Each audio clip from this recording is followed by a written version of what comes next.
Hey guys, and welcome back to another Axel 72 video, and in today's video I'm going to be giving my reaction to the Sebastian Fundora win via TKO in round 4 versus Chordale Booker. And so if you are new around here and you haven't yet subscribed, please do so, like the video if you do indeed like the video, and let's get straight into it. So obviously this was a bit of a strange matchup in the first place to see this happen. It definitely wasn't, as I touched upon in my prediction, the fight in which people kind of wanted to see. A lot of people, of course, were expecting Fundora versus more likely a Spence Jr. Crawford was even talked about at one point, but this is what we ended up with, and Fundora made easy work of Chordale Booker. I thought Fundora would be able to win. I think I said via unanimous decision, I can't remember off the top of my head, but I said that he'd win. I thought he'd be very comfortable. I thought he'd be able to get it going with the inside work, and I thought Chordale Booker would just be, first of all, way too small, and second of all, just not fluid enough in close. And I just really enjoy how Fundora is able to fight in close so well, even though, he has the long levers and he is so tall. Everybody would just say get behind the jab. He did that quite well, to be fair, at times, but when he got the uppercut going and got in close, that's just where you saw the best out of him, and that's what is Sebastian Fundora. I feel like he is an excellent in-close fighter, and he showed that and made Chordale Booker look very bad, to be completely honest. Chordale Booker was just on the back foot instantly, wasn't able to get any kind of convincing work off, couldn't really even seemingly reach the head of Fundora, and Fundora just put his guard up and instantly was able to block whatever Booker came with, and inevitably Fundora stopped him. I think it was a very fair stoppage, and it was good reffing, if anything. I mean, he was clinging on for dear life by the end, and yeah, Fundora, and now still WBC and WBO World Super Welterweight Champion.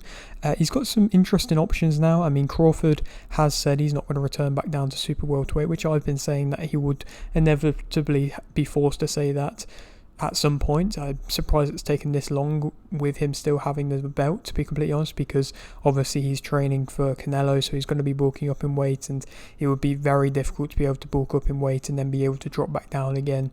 And so it just doesn't surprise me that we're not going to see him fighting down at super welterweight again, but that means that the title is most likely going to be vacated, and so it seemingly is likely that it's going to be Xander Zayas who at least is going to be ordered to fight Fundora. Is that a matchup that I feel like the fans really want to see? Not quite yet. I think something like a Xander Zayas, I don't think Top Rank are going to be too keen to put him in straight for a world title shot at the moment. But somebody else who fought on the card, which I'll touch upon now, might be a better fight. But Fundora, I feel like I would love to see him fight an Ortiz Jr. I think that would be an excellent fight if he does get involved with Riyadh season. I think that could be an excellent contest. But like I say, another fighter who fought on this card was Ramos. Again, fighting on short notice, looked excellent. TKO in round 7.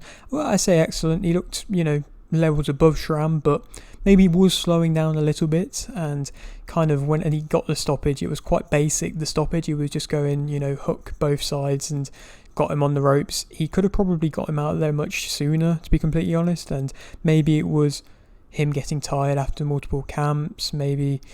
I'm not too sure. Schramm definitely did just stay on the ropes way too long, and I felt like defensively maybe Ramos might have struggled against somebody who was moving around a bit more, was fighting a bit better defensively, but Schramm wasn't doing that, and Ramos was able to make easy work of him inevitably in the end, and the stoppage again was another good stoppage as well. And so he's somebody who I feel like definitely could fight a Xander Zayas fight. Will they be willing, Top Rank, to put him up against him, because it's a very risky fight? I'm not too sure, but I feel like it'd be an excellent contest, and it would definitely be a war, I believe, and I feel like that's a fight that definitely should happen next, and that be an eliminator for a title. If not, it could be for a vacant world title in itself.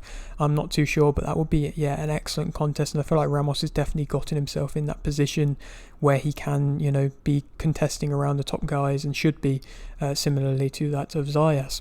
And then also another fight on the card was Garcia versus Gausha. That ended up in a split decision win for Garcia.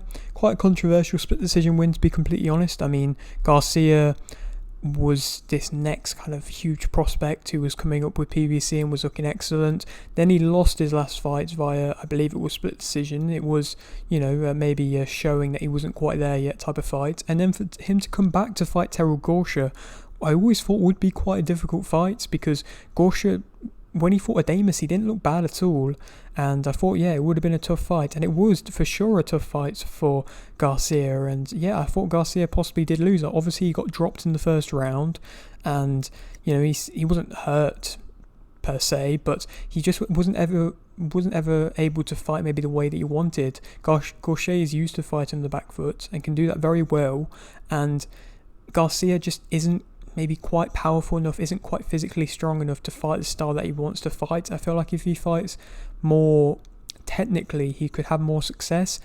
When he's trying to fight in close, he's trying to fight similarly to that of a Ramos, but he's just not using his high guard, he's not keep moving his head off the line, he's getting caught consistently and is just getting bloodied up, and every time that Gausha threw, he was pretty much able to land, and maybe if he'd thrown that little bit more, he would have been able to win the kind of last round that he needed to be able to win. But with the knockdown round, the 10-8 round, you could definitely argue that he did deserve to win.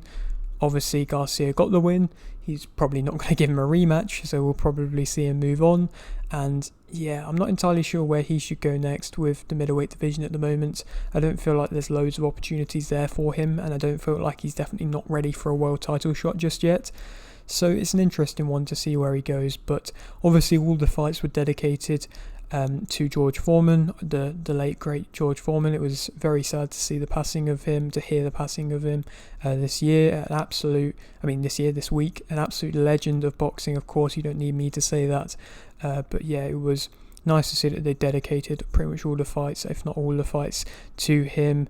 And I just wanted to touch upon it. A legend of boxing. Was sad to see him go, but he definitely has left one of the best, if not, arguably the best legacies for heavyweight boxing, amongst some of the greatest ever.